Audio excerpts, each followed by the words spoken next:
Karibu. Umewahi kufikiria kwa nini unapokutana na watu wengi 30, 40, 50 unashindwa kuongea vizuri? Je, umewahi kufikiria pia kwa nini unashindwa kusoma mbele ya watu?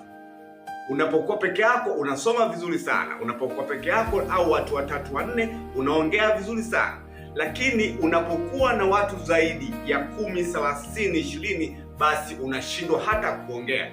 Hilo ni tatizo la kisaikolojia. Ni kwa nini?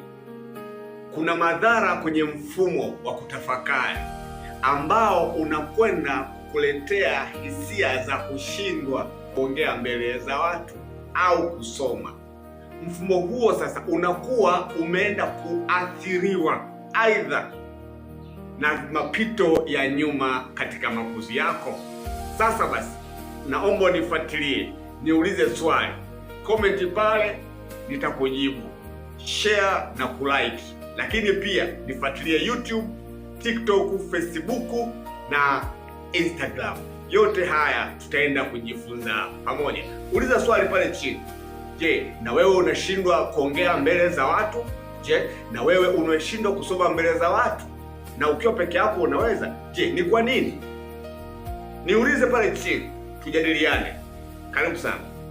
Namba yangu ya simu hii hapo. Chukua hiyo namba tuwasiliane. Asante sana. Asante sana.